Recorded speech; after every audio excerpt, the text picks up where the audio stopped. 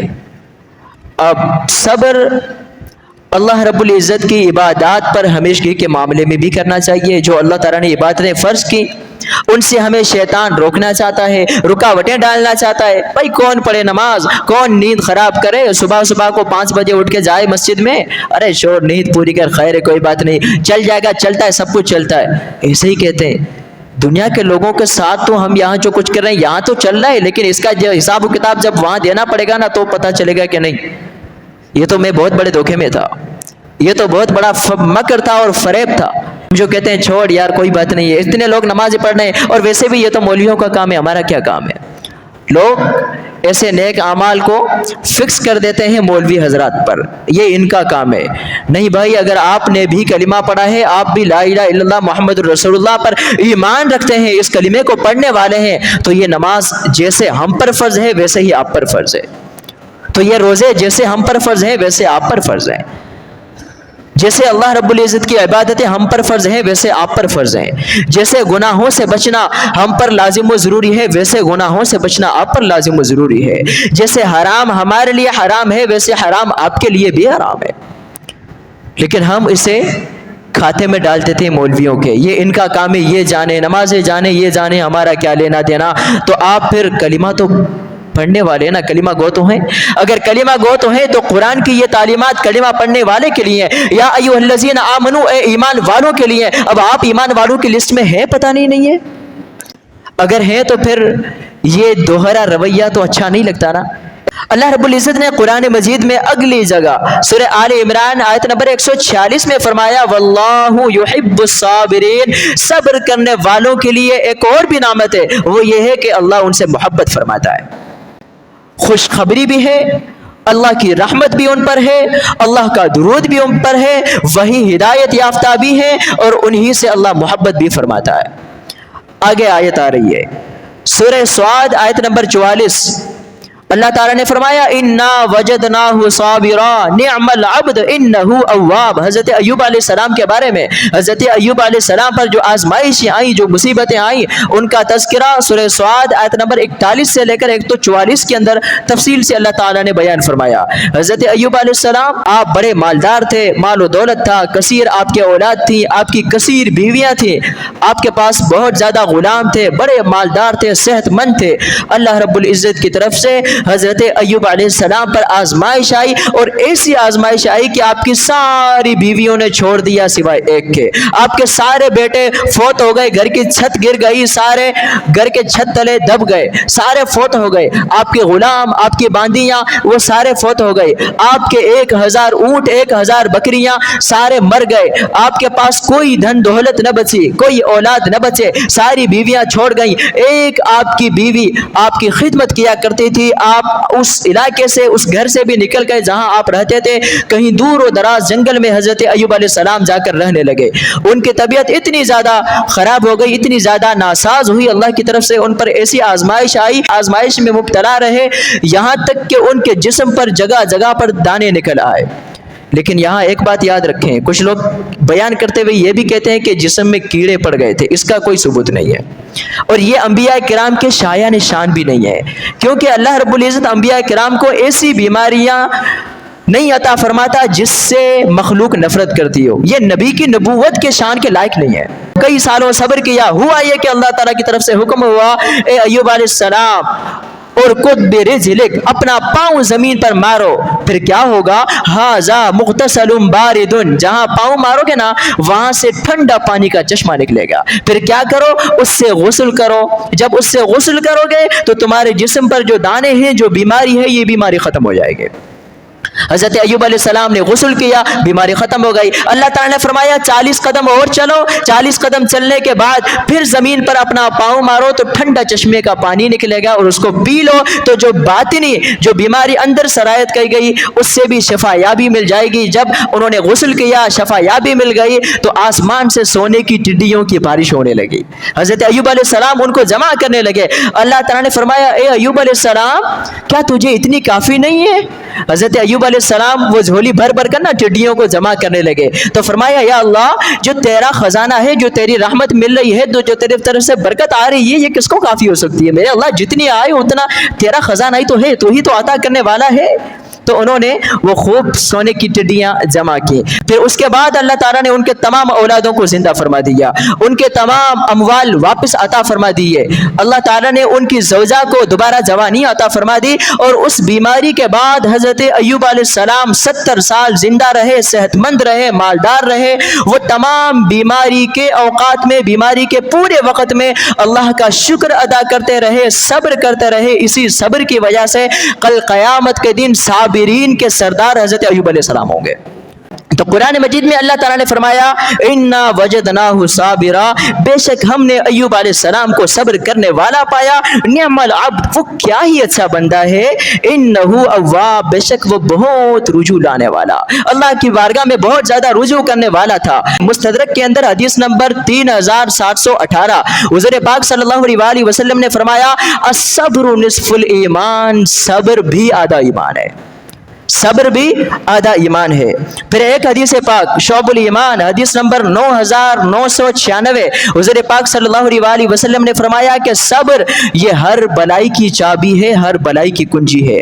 پھر ایک اور حدیث حضرت ابو ہریرہ رضی اللہ عنہ فرماتے ہیں کہ حضور پاک صلی اللہ علیہ وسلم نے فرمایا مستدرک حدیث نمبر 3650 اللہ تعالیٰ نے بندے کو صبر سے زیادہ کوئی بھلائی نہیں عطا فرمائی۔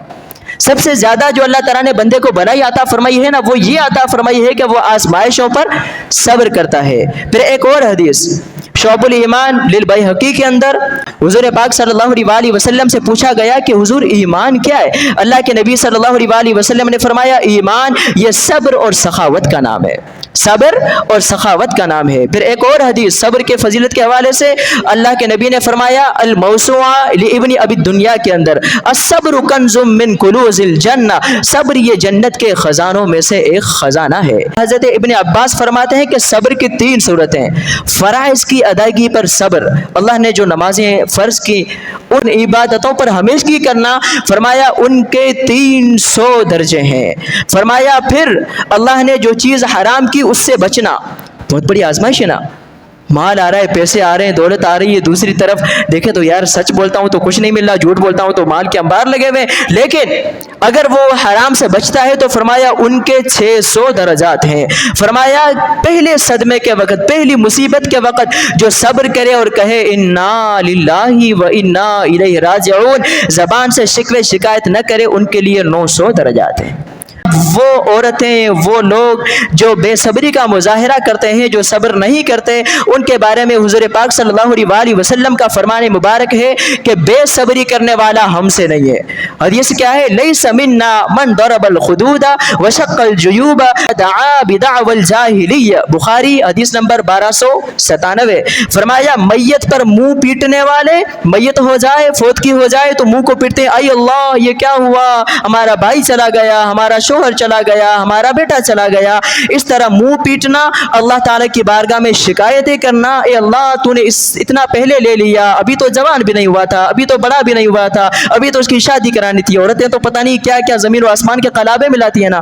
تو حضور پاک نے فرمایا بے صبری کرنے والے کلمات کہنا، اور فرمایا کہ زمانہ جاہلیت کی باتیں کرنا، وَدَعَا بِدَعْوَ الْجَاهِلِيَّةِ، ایسی باتیں کریں جو میت پر وہ ہم سے نہیں ہے، اس کا ہم سے کوئی تعلق نہیں ہے۔ پھر ایک اور حدیث پاک میں فرمایا جو میت پر رونے والی عورتیں ہیں نا، ان کو عذاب کیا ملتا ہے؟ فرمایا قیامت کے دن جہنمیوں کے 2 صفیں بنائی جائیں گی، ایک سیدھی جانب ایک الٹی جانب، دونوں صفوں میں ان عورتوں کو کھڑا کیا جائے گا جو واویلا کرتی ہیں، شکوے شکایتیں کرتی ہیں، بے صبرے والے کلمات کہتی ہیں، یہاں تک کہ وہ اس طرح صفوں میں کھڑے ہو کر بولیں گی جیسے کتے بھونکتے ہیں۔ اللہ اکبر۔ حدیث معجم الکبیر حدیث نمبر 5229۔ ایک آخری حدیث سماعت کر لیتے ہیں۔ حضور پاک صلی اللہ علیہ وسلم نے فرمایا کہ میت کو گھر والوں کے رونے کی وجہ سے عذاب ہوتا ہے۔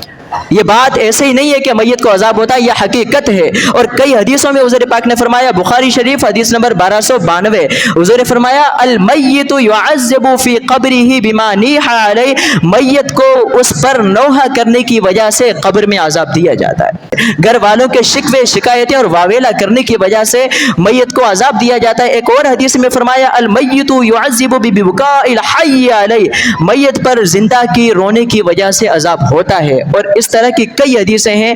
تو ہمیں اپنی میت کو تکلیف نہیں دینی چاہیے، جب کوئی مصیبت آئے تو صبر کریں، یہ صبر یہ بہت بڑا اللہ تعالیٰ کی طرف سے انعام ہے، اس پر بہت زیادہ اجر و ثواب ہے، جیسا کہ کئی قرآن مجید کی آیتیں آپ حضرات کے سامنے پیش کی۔ اللہ تعالیٰ کی بارگاہ میں دعا ہے کہ اللہ تعالیٰ ہر مصیبت پر صبر کرنے کی ہم سب کو توفیق عطا فرمائے۔